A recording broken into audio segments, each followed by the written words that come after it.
A young millionaire let an old woman and her homeless daughter live in his garage. But one day when he entered without knocking on the door, he could not believe what she was doing. John Smith stood at the expansive window of his third-floor study, gazing out at the manicured grounds of his sprawling estate. The setting sun painted the sky in hues of orange and pink, casting long shadows across the perfectly trimmed lawn. It was a view that many would envy, but for John, it only served as a reminder of his isolation. At 30 years old, John had achieved what most would consider the pinnacle of success.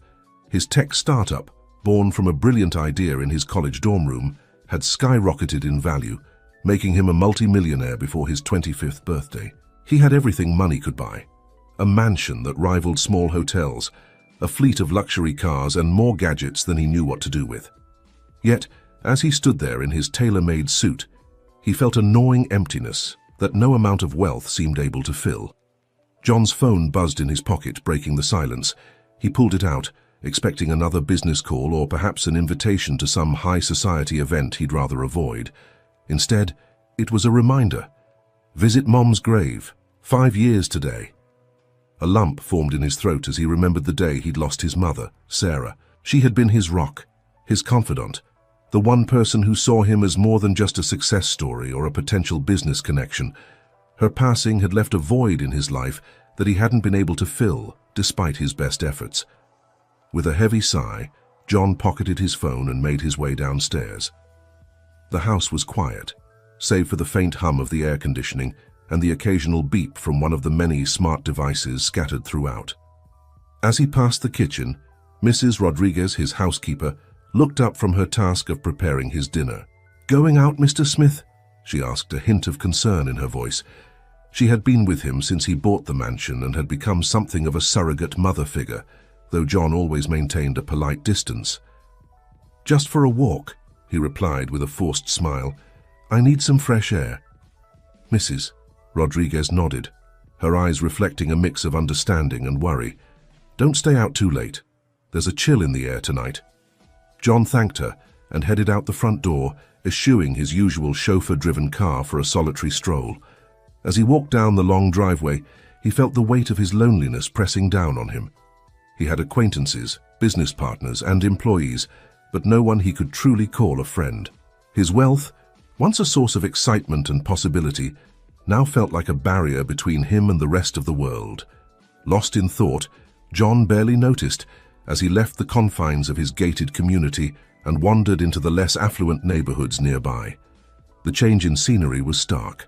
Modest homes replaced mansions and well-worn cars lined the streets instead of luxury vehicles.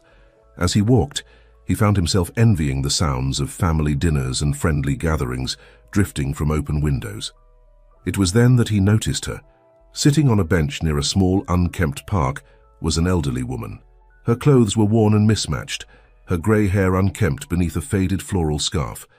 Beside her sat a small cart filled with what appeared to be her worldly possessions. Despite her obvious hardship, there was a dignity in her posture, a spark in her eyes that spoke of a rich inner life. John found himself slowing as he approached, drawn by a mix of curiosity and an inexplicable sense of connection. As he drew closer, he saw that the woman was hunched over a tattered sketchbook, her gnarled hands moving with surprising grace as she drew. "Excuse me," John said softly, not wanting to startle her. "I couldn't help but notice your drawing. Are you an artist?" The woman looked up, her bright blue eyes meeting John's. For a moment, he felt an odd sense of familiarity, quickly dismissed as imagination. "Once upon a time," she replied, her voice warm despite a hint of wariness. "Now, I'm just Betty, the old lady who lives on this bench." She chuckled, but there was a sadness behind her laughter. John felt a sudden urge to help this woman, to connect with her in a way he hadn't connected with anyone in years. "I'm John," he said, extending his hand. "Would you mind if I took a look at your work?" Betty hesitated for a moment, then handed over the sketchbook. John's eyes widened as he flipped through the pages. Despite the poor quality of the paper and the stubby pencil she was using, the drawings were exquisite. Landscapes, portraits, and abstract pieces filled the book, each one speaking of talent and years of practice. "These are incredible," John breathed. "You're not just an artist, Betty. You're a master." Betty's cheeks colored slightly at the praise. That's kind of you to say. But that was another life long ago. John's mind raced. Here was a woman of obvious talent reduced to living on the streets. Before he could second-guess himself, he heard himself saying, "Betty, I have a proposition for you. I have a large house with plenty of space, including a garage apartment that's currently empty. Would you consider staying there? In return, you could help with some light gardening or household tasks." Betty's eyes narrowed, suspicion replacing the warmth. "Why would you offer such a thing to a stranger? What's the catch?" John shook his head, realizing how his offer must sound. "No catch, I promise. I've been feeling very alone lately, and something about your art spoke to me. I'd like to help if you'll let me. And maybe we could be friends." The vulnerability in his voice seemed to reach Betty. Her expression softened and she studied John's face intently. After what felt like an eternity, she nodded slowly. "You're either the kindest soul I've met in years, or the world's worst conman," she said with a wry smile. "But something tells me you're genuine, and I won't pretend the idea of a roof over my head and a warm bed doesn't appeal. All right, John, I'll take you up on your offer, at least for now." Relief and excitement washed over John. For the first time in months, he felt a spark of hope, a sense that maybe, just maybe, his life was about to change for the better. As they gathered Betty's few possessions and began the walk back to John's mansion, neither of them could have predicted the journey they were about to embark on. A journey that would uncover long-buried secrets, rekindle forgotten passions, and ultimately reshape both their lives in ways they could never have imagined. The sun had fully set by the time they reached the gates of John's estate, the warm glow of the mansion's lights a beacon in the gathering darkness. As they walked up the driveway, John couldn't help but smile at the thought of Mrs. Rodriguez's reaction to their unexpected guest. Little did he know that Betty's arrival was just the beginning of a series of events that would challenge everything he thought he knew about himself, his past, and the true meaning of family. The following morning, John awoke to the unfamiliar sound of movement in his usually quiet mansion. For a moment he lay in bed, disoriented, before the events of the previous evening came rushing back. Betty, the elderly artist he'd invited to stay in his garage apartment. A smile tugged at his lips as he remembered the look of wonder on her face when they'd arrived at his home. As John made his way downstairs, he could hear hushed voices coming from the kitchen. He paused in the doorway, taking in the scene before him. Mrs. Rodriguez was busy at the stove, while Betty sat at the kitchen island, a steaming mug of coffee in her hands. The two women were chatting animatedly, their laughter filling the usually somber space with warmth. "Good morning," John said, stepping into the kitchen. Both women turned to look at him, and he was struck by how much more relaxed Betty appeared after just one night in a proper bed. "Good morning, Mr. Smith," Mrs. Rodriguez replied, a hint of amusement in her voice. "Your guest and I were just getting acquainted." Betty smiled at John, her blue eyes twinkling. "Your housekeeper has been kind enough to show me around and help me settle in. I hope you don't mind that I've invaded your kitchen." "Not at all," John assured her, pouring himself a cup of coffee. "I'm glad you're making yourself at home. How did you sleep?" "Like a baby," Betty admitted. It's been a long time since I've had such a comfortable bed. Thank you again for your kindness, John." As they sat down to breakfast together, John found himself more at ease than he had been in years. The conversation flowed naturally, with Betty regaling them with stories from her past as an artist in New York City. John was fascinated by her tales of the vibrant art scene of the 1970s and 80s, the passion in her voice evident as she described gallery openings and late-night discussions in smoky cafes. "Whatever happened to make you stop painting?" John asked, immediately regretting his question as a shadow passed over Betty's face. "Life happened," she said softly, her eyes distant. "Sometimes the world has a way of beating the art out of you." An uncomfortable silence fell over the kitchen. Mrs. Rodriguez busied herself with clearing the dishes, while John struggled to find the right words to say. "I'm sorry," he began, but Betty waved him off. "No need to apologize, dear. It's all water under the bridge now." She stood up, smoothing down her borrowed clothes. Mrs. Rodriguez had lent her some things until they could go shopping. "Now, I believe I promised to help with some gardening. Shall we?" Grateful for the change of subject, John led Betty out to the expansive gardens surrounding the mansion. As they worked side by side, Planting new flowers and tending to the existing beds, John found himself opening up to Betty in a way he hadn't with anyone since his mother's passing. He told her about the loneliness that plagued him despite his success, the feeling that something was missing from his life. Betty listened attentively, offering gentle words of wisdom and encouragement. "Success is more than just money in the bank, John," she said, patting his arm. "True fulfillment comes from connection, from using your gifts to make the world a little better. You've got a kind heart. That's a gift in itself." As the days turned into weeks, a routine began to develop. John found himself looking forward to their shared breakfasts and gardening sessions. Betty's presence brought a lightness to the mansion that had been missing for years.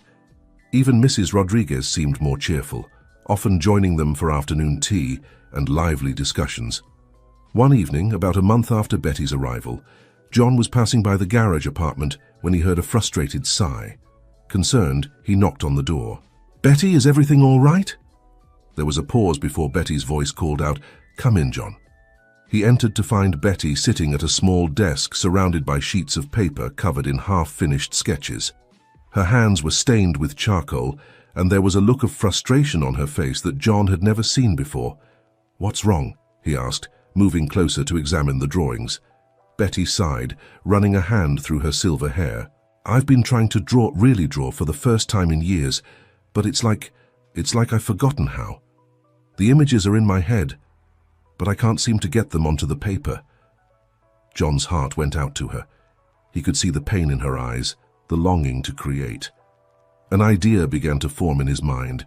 "Betty," he said slowly, "what if we set up a proper studio for you, with all the supplies you need, easels, paints, canvases, everything? Would that help?" Betty looked up at him, her eyes wide with surprise. "Oh, John, that's very kind of you to offer. But I couldn't possibly accept—" "Please," John interrupted, "let me do this for you. Your talent shouldn't go to waste.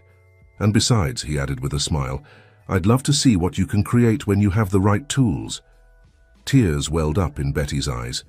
She reached out and squeezed John's hand. "You remind me so much of someone I used to know," she said softly. "Someone who always believed in me even when I didn't believe in myself." The next day, John threw himself into the project of creating an art studio for Betty. He cleared out a spare room on the ground floor of the mansion, one with large windows that let in plenty of natural light. He ordered the best art supplies he could find, consulting with local artists to ensure he got everything right. When it was finally ready, John led a blindfolded Betty to the door of the studio. "Okay," he said, his voice filled with excitement. "You can look now." Betty removed the blindfold and gasped. The room was a painter's dream, filled with every supply she could possibly need. Easels of various sizes stood ready, surrounded by a rainbow of paints, brushes of all shapes and sizes, and stacks of pristine canvases. "Oh, John," Betty breathed, her eyes shining with tears. "It's perfect." As Betty explored the studio, running her hands over the supplies with reverence, John felt a warmth spreading through his chest. For the first time in years, he felt like he was truly making a difference in someone's life. Little did he know that this act of kindness was about to set in motion a chain of events that would uncover long-buried secrets and change both their lives forever. As Betty picked up a brush, her hand trembling slightly, John couldn't have imagined the masterpiece that was about to emerge, not just on the canvas, but in the intricate tapestry of their intertwined destinies. The art studio became a sanctuary for Betty, and over the next few weeks, John watched in awe as she rediscovered her passion for painting.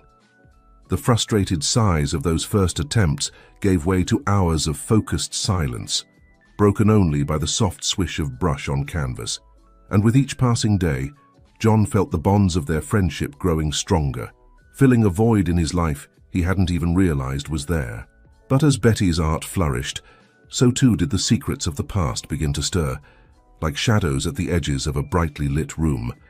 Neither John nor Betty could have predicted the revelations that lay ahead, waiting to be unveiled like a masterpiece hidden beneath layers of old paint. As summer faded into autumn, the mansion came alive with color, both from the changing leaves outside and the vibrant canvases that now adorned its walls. Betty's artistic renaissance had been nothing short of miraculous. Her paintings, bursting with emotion and skill, transformed the once sterile rooms into a gallery of life and memory. John found himself spending more and more time in Betty's studio, watching her work and listening to her stories. There was something about her that felt inexplicably familiar, a connection he couldn't quite place but cherished nonetheless. One crisp October morning, as John sipped his coffee and scrolled through his emails, an advertisement caught his eye. The local art museum was hosting a competition for emerging artists, with the winner's work to be featured in a special exhibition.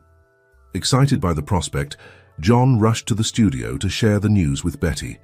He found her lost in concentration, adding delicate brushstrokes to a landscape that seemed to shimmer with an inner light. "Betty," he called softly, not wanting to startle her, "I've got something to show you." She turned, her face lighting up at the sight of him. "Good morning, John. What's got you so excited?" He showed her the advertisement on his tablet, watching as her eyes widened with interest. "This is perfect for you," he said enthusiastically. "Your work deserves to be seen by the world." But to his surprise, Betty's expression clouded over. She shook her head, turning back to her painting. "Oh, I don't know, John. It's been so long since I've shown my work publicly. I'm not sure I'm ready for that kind of scrutiny." John frowned, puzzled by her reaction. "But Betty, your paintings are incredible. You have nothing to fear from critics or judges." She sighed, putting down her brush. "It's not just about the art, John. There are some complications. Things from my past that I'd rather not stir up." Intrigued and concerned, John pulled up a stool next to her. "What kind of complications?" "Betty, you can trust me. Whatever it is, I want to help." Betty was quiet for a long moment, her eyes fixed on the half-finished landscape before her. When she finally spoke, her voice was barely above a whisper. "Many years ago, I was involved with a man named Frank. He was an art collector, charming and sophisticated. I thought he loved me, but what he really loved was the potential profit in my work." John listened intently as Betty's story unfolded. She told him of how Frank had manipulated her, isolating her from friends and family, convincing her that he alone understood her talent. He had sold her paintings for exorbitant sums, pocketing most of the profits for himself. "But that wasn't the worst of it," Betty continued, her hands trembling slightly. "When I finally gathered the courage to leave him, he threatened me, said he'd ruin my reputation in the art world if I ever painted again." John felt a surge of anger on Betty's behalf. "That's terrible, Betty. But surely after all these years his threats don't still hold power?" Betty shook her head sadly. "You don't understand, John. Frank was well connected. He made good on his threats. My work was discredited. Galleries refused to show my paintings. I lost everything, my career, my home, even my daughter." "Your daughter?" John asked, surprised. This was the first time Betty had mentioned having a child. A look of profound sadness crossed Betty's face. "Yes, my Sarah. She was just a teenager when all this happened. With nowhere else to go, she went to live with my sister. I haven't seen her in over 2 decades. John's heart ached for Betty. He reached out, taking her paint-stained hand in his. "I'm so sorry you went through all that, Betty. But don't you see? This competition could be your chance to reclaim your place in the art world, to show Frank and everyone else that your talent can't be suppressed." Betty looked uncertain, but John could see a glimmer of hope in her eyes. "Do you really think so?" "I know so," John said firmly. "And I'll be with you every step of the way. We'll enter your work in the competition, and when you win, because I know you will, we'll use that platform to tell your story. To expose Frank for the fraud he is." Tears welled up in Betty's eyes, but she smiled through them. "Oh, John, you have your mother's heart, you know that. So full of kindness and determination." John blinked, taken aback by the comment. "My mother? Did you know her?" Betty's eyes widened as if realizing she'd said too much. She quickly turned back to her painting. "Oh, I just meant, well, you've told me so much about her. I feel like I know her through you." John nodded, but a nagging feeling persisted. There was something Betty wasn't telling him, some piece of the puzzle he couldn't quite grasp. But he pushed the thought aside, focusing instead on the task at hand. Over the next few weeks, John and Betty worked tirelessly to prepare for the competition. They selected her 3 strongest pieces: a haunting portrait, a vibrant abstract, and the shimmering landscape she'd been working on when John first mentioned the competition. As the submission deadline approached, Betty's nerves began to fray. More than once, John found her in the studio, staring at her paintings with a mixture of pride and terror. "What if he finds out?" she asked one evening, her voice small. "What if Frank sees my work and comes looking for me?" John put a reassuring hand on her shoulder. "Then we'll face him together."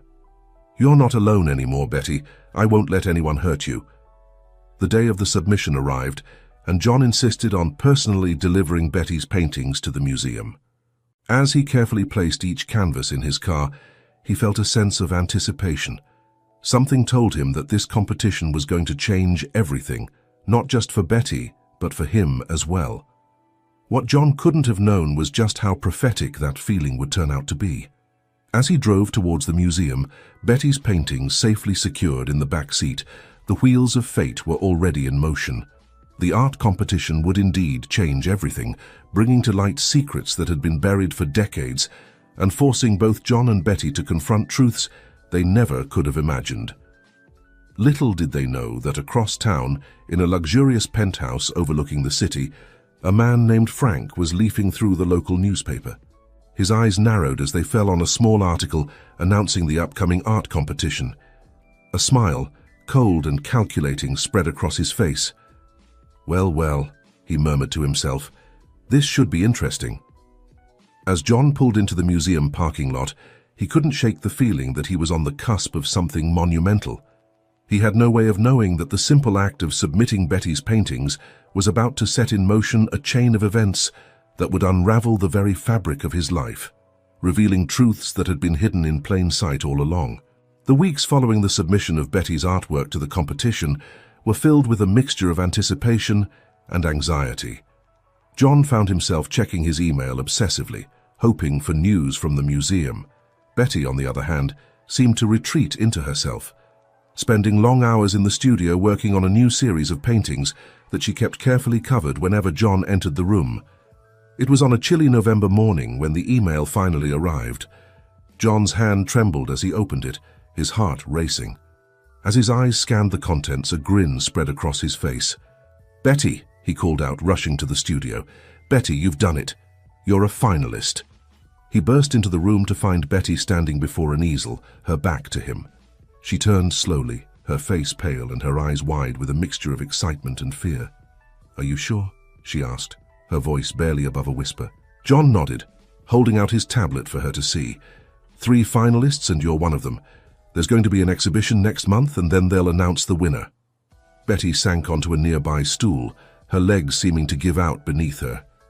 "Oh my," she breathed. "I never thought." After all these years, John knelt beside her, taking her paint-stained hands in his. "You deserve this, Betty. Your talent deserves to be recognized." As the reality of the situation sank in, Betty's expression shifted from shock to determination. "You're right," she said, straightening her shoulders. "It's time I stopped hiding. Time I reclaimed my voice." The next few weeks were a whirlwind of activity. John hired a team to help prepare Betty's paintings for the exhibition, ensuring they were properly framed and displayed to their best advantage. He also arranged for a new wardrobe for Betty, wanting her to feel confident and elegant at the opening night. As the day of the exhibition drew near, John couldn't help but notice Betty's growing restlessness. He often found her staring off into space, a faraway look in her eyes. "Is everything all right?"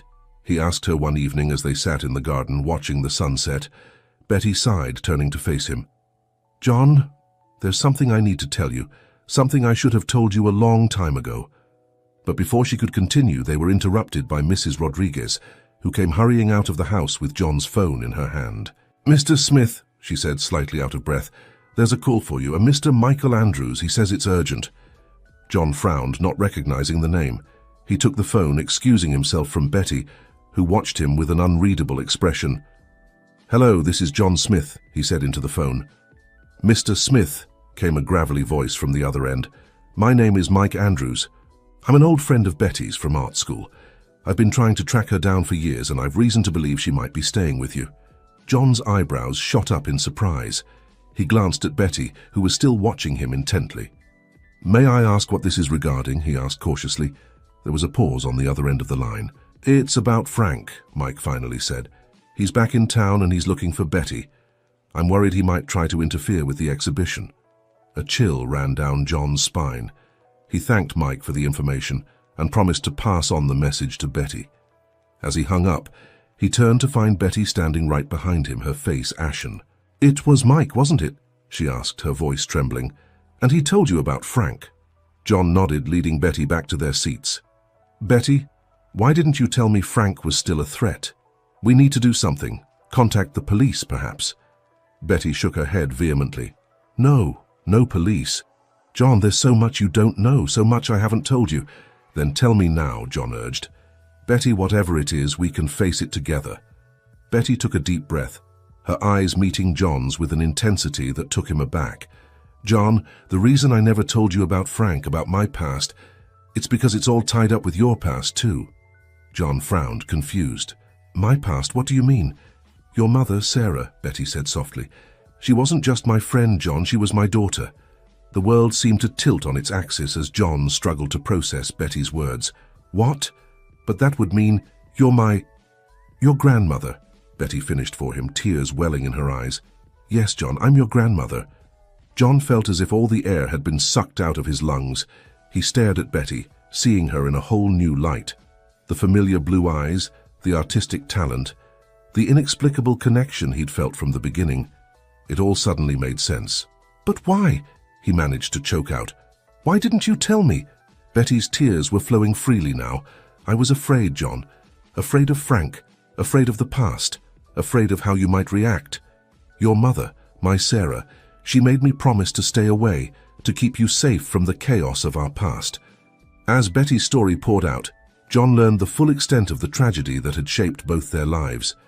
Frank, it turned out, wasn't just a manipulative art dealer. He was John's grandfather, a man whose greed and ambition had torn the family apart. "Your mother tried to expose Frank's fraudulent dealings," Betty explained, "but he was too powerful, too well connected. He threatened to destroy us all if we didn't keep quiet." John's mind was reeling.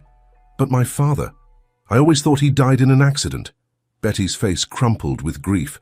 "Oh, John, that was the biggest lie of all. Your father, Tom, he was a good man." He stood by Sarah, tried to help her bring Frank to justice. But Frank, he made sure Tom would never testify. The implication hung heavy in the air. John felt as if he might be sick. "Are you saying Frank had my father killed?" Betty nodded, unable to speak through her tears. John stood abruptly, pacing the garden as he tried to process this flood of information. His entire life, everything he thought he knew about his family, had been built on a foundation of lies. As the shock began to subside, it was replaced by a burning anger. Frank hadn't just threatened Betty or ruined her career, he had destroyed their entire family, robbed John of his parents, of the truth about his heritage. John turned back to Betty, his jaw set with determination. "We're going to make this right," he said firmly. "We're going to expose Frank for what he is, and we're going to do it at the exhibition." Betty looked up at him, hope and fear warring in her eyes. "But John, he's dangerous. If he finds out I'm here, that you know the truth." John knelt before her, taking her hands in his. "We're family, Betty. We face this together. No more running, no more hiding. It's time for the truth to come out." As they sat there in the fading light, grandmother and grandson finally united, neither could have predicted the storm that was about to break over their lives. The upcoming exhibition would be more than just a showcase of Betty's art. It would be the stage for a long overdue reckoning, a chance to right the wrongs of the past and reclaim the family that had been stolen from them. Little did they know that Frank was already making his own plans, setting in motion events that would bring their carefully constructed world crashing down around them. The final confrontation was approaching, and the stakes couldn't be higher. The night of the exhibition arrived, bringing with it a palpable tension that hung in the air like a storm about to break. The local art museum was abuzz with activity, its halls filled with the quiet murmur of anticipation as art enthusiasts, critics, and curious locals filtered in. John adjusted his tie nervously as he stood at the entrance, greeting guests and keeping a watchful eye out for any sign of Frank. Betty, resplendent in a deep blue dress that brought out the color of her eyes, stood nearby, her hands clasped tightly to stop them from shaking. "Are you ready for this?" John asked softly, giving her arm a reassuring squeeze. Betty took a deep breath, squaring her shoulders. "As ready as I'll ever be," she replied, a mix of determination and fear in her voice. As they made their way into the main gallery, John couldn't help but feel a surge of pride. Betty's paintings, displayed prominently on the stark white walls, were drawing gasps of admiration from the attendees. Her vibrant use of color, the depth of emotion captured in each brushstroke, it was all there for the world to see and appreciate. "Mrs. Elizabeth Crowley," a voice called out, causing Betty to freeze in her tracks. They turned to see a man in his 60s approaching, a wide smile on his face. "I can't believe it's really you." "Mike," Betty breathed, her face lighting up with recognition. She embraced the man warmly. "Oh, it's so good to see you." John watched as Betty introduced him to Mike Andrews, her old friend from art school. Mike's eyes widened as he realized who John was. "My God," he said softly. "You're the spitting image of your father." Before John could respond, a hush fell over the crowd. He turned to see what had caused the sudden silence and felt his blood run cold. Walking through the entrance, looking every bit the distinguished art collector in his tailored suit, was Frank. John felt Betty's hand grip his arm tightly. "He's here," she whispered, fear evident in her voice. "It's okay," John reassured her, though his own heart was racing. "We knew this might happen. We're prepared." Frank made his way through the crowd, his eyes scanning the room until they landed on Betty. A cold smile spread across his face as he approached. "Elizabeth," he said, his voice smooth as silk. "Can't been far too long. I must say I was surprised to see your name among the finalists. I thought you'd given up painting years ago." Betty lifted her chin defiantly. "Hello, Frank. I'm afraid you were mistaken. I never gave up painting. I just stopped letting you profit from my talent." Frank's smile didn't waver, but John could see a dangerous glint in his eyes. Now, my dear. Let's not dredge up ancient history. I'm simply here to appreciate the art." "Is that so?" John interjected, stepping forward. "Or are you here to threaten and manipulate just like you've always done?" Frank's gaze shifted to John, a flicker of recognition passing over his face. "And who might you be, young man?" "John Smith," he replied, his voice steady despite the anger churning inside him. "But you might know me better as Sarah's son." "Your grandson." The color drained from Frank's face, his composure cracking for the first time. "That's impossible," he hissed. "Sarah would never—" "Never what?" John pressed. "Never tell me the truth about my family, about how you destroyed our lives, how you had my father killed." The surrounding crowd had gone deathly quiet, all eyes on the unfolding drama. Frank glanced around nervously, aware of the attention they were drawing. "I don't know what lies you've been told," he began, but John cut him off. "No more lies, Frank. It's time for the truth to come out." He turned to address the crowd. "Ladies and gentlemen, I have an announcement to make. The artist you know as Elizabeth Crowley is not just a talented painter. She is also a victim of years of manipulation and fraud perpetrated by this man, Frank Holloway." Murmurs rippled through the crowd as John continued, laying out the whole sordid tale. Frank's exploitation of Betty's talent, his threats and manipulation, the tragic fate of John's parents. With each revelation, Frank seemed to shrink, his carefully cultivated image crumbling before their eyes. "You can't prove any of this," Frank snarled, but his bravado was failing him. "Actually, we can." Mike stepped forward, producing a folder from his jacket. "I've spent years gathering evidence, Frank. Financial records, witness statements, even the police report from Tom's accident. It's all here." As Mike handed the folder to a stunned museum curator, chaos erupted in the gallery.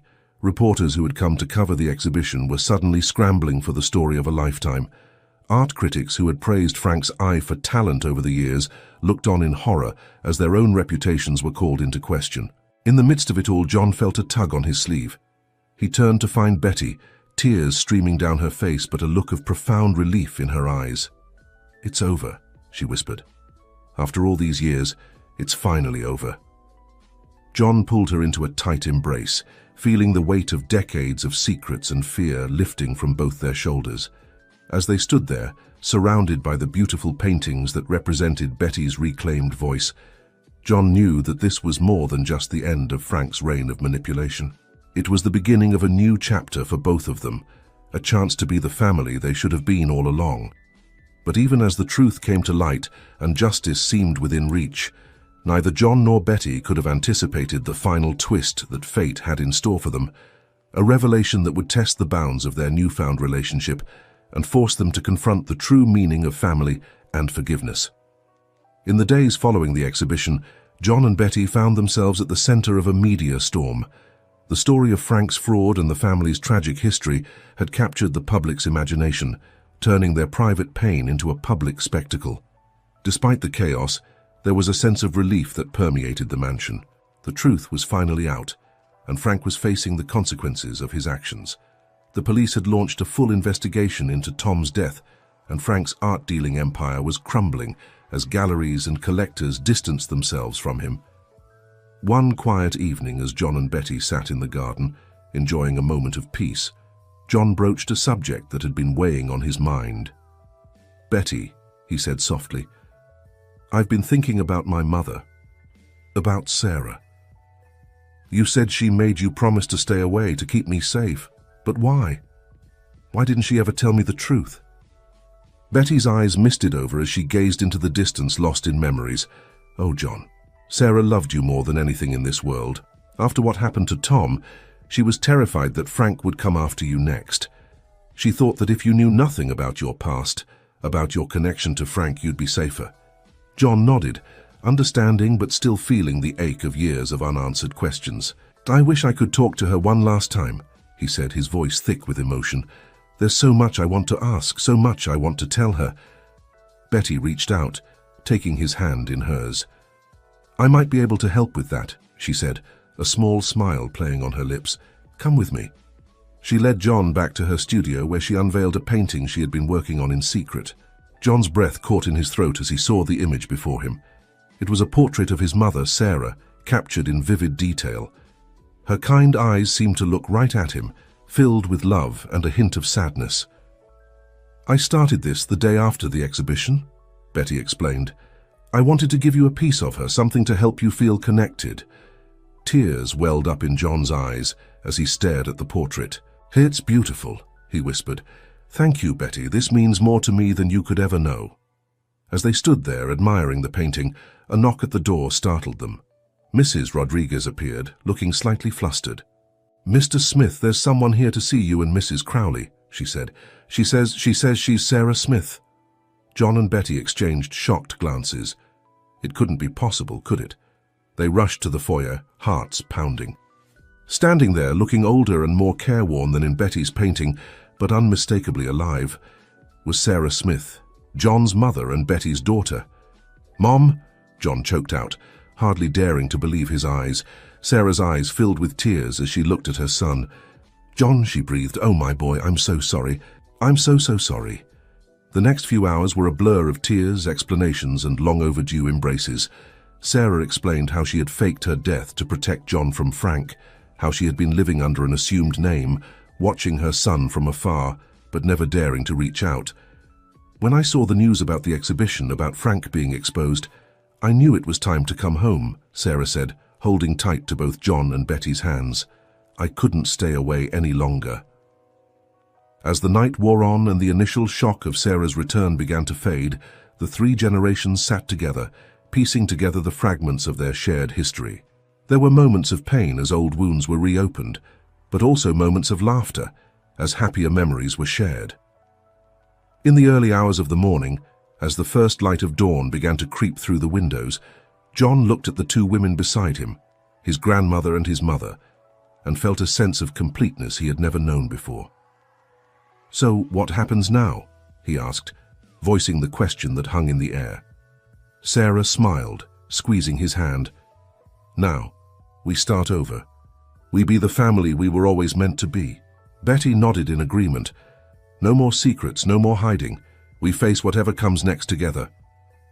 As they sat there, the morning sun bathing them in its warm glow, John realized that his journey had come full circle. The lonely millionaire who had offered shelter to a homeless woman had found not just companionship, but his true heritage, his family, and a sense of belonging he had always craved. The road ahead would not be easy. There would be legal battles to face, wounds to heal, and years of lost time to make up for. But as John looked at his mother and grandmother, he knew that whatever challenges lay ahead, they would face them as a family. In the end, it wasn't wealth or success that had filled the void in John's life. It was love, truth, and the unbreakable bonds of family. A masterpiece more valuable than any painting, more enduring than any fortune. As they began to plan for their new life together, John couldn't help but smile. The mansion that had once felt so empty was now filled with the warmth of family, the joy of reunions, and the promise of a future brighter than any of them could have imagined. And in Betty's studio, the portrait of Sarah watched over them all, a testament to the power of art to heal, to remember, and to bring people together across time and distance.